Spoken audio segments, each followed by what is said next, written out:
الله رب العالمين ته معلوم. وعن أمير المؤمنين أبي حفص عمر بن الخطاب بن نفيل بن عبد العزى بن رباح بن عبد الله بن فرط بن رزاح بن عدي بن كعب لؤي بن غالب القرشي العدوي رضي الله عنه قال سمعت رسول الله صلى الله عليه وسلم يقول. دی هغه د حدیث مبارک سلسله در ذکر کړه چې عمر فاروق رضی الله مبارک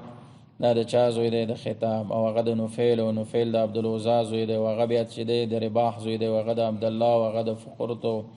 قرد رزاح زوی دی او دی د عدي زوی دی او عدي د کعب او کعب د لؤی او لؤی د غالب قریشي عدوي نو د څه دی زوی دی. وګوره د حدیث سلسله درته ذکر کړه چې دی وی سمعت رسول الله صلی الله علیه وسلم یقول نبی صلی الله علیه وسلم نے مورد الفرمائے سو گئی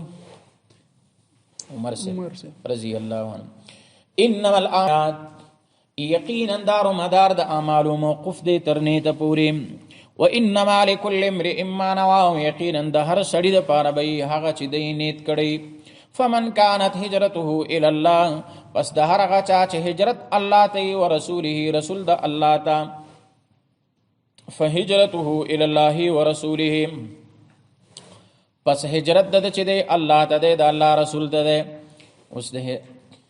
هجرت کې کنه او په دې خاطر هجرت کې چې زما دلته دین ته نقصان دی د اسلام احکام ته مدلته نه پریدي نو زه خاص د الله او د نبی صلی الله علیه وسلم د دین د اشاعت په خاطر باندې زکه کوم هجرت کوم. دا هجرت به صحیح دی د الله او د الله د رسول لپاره. ومن كانت هجرته لدنيا د چا چې هجرت وي د دنیا د پاره یصيبها او برسیږي ورته. اوس ګوره دام اوزی خارج ته کنه هجرت معنا ترک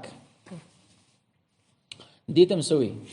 لیکن دا هجرت پس کې نه حسابيږي الى الله او رسول ځکه چې دا هجرت د څه د پاره د دنیا د پاره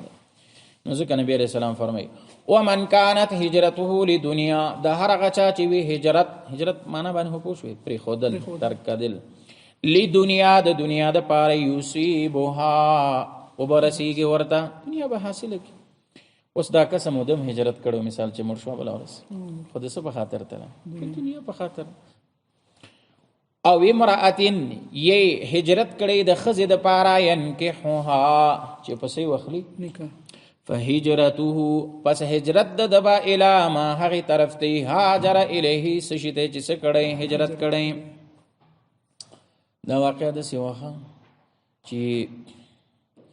یو کس چې کوم دی د مکه مکرمه هجرت وکړي خاطر چې مدینه منوره کې کومه خزه و چې هغه سکی نکاح نو نبی علیہ السلام مبارک چې خبر شونه دا حدیث مبارک سک ځکه دغه هجرت د دې د دوی چې ما هجرت وکنه ته هجرت نه وکړه ته هجرت وک خود چا د پاره د هجرت خزه د پاره اوس ورسي اوس د دنیا لکه ما مخکې مثال لرک وطن سړی پریدي کنه دنیا په خاطر زموږه پیسې وګټم نو بیا به د حال دام سي د هجرت دی مهاجر دی لیکن مهاجر حقيقي دا حدیث کې ډیر د غرازي سړی په کې څومره دغه کې دا ټول پرې کړه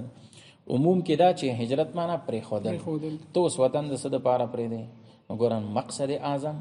هغه دا دی چې د الله رضا وي او د نبی صلی الله علیه وسلم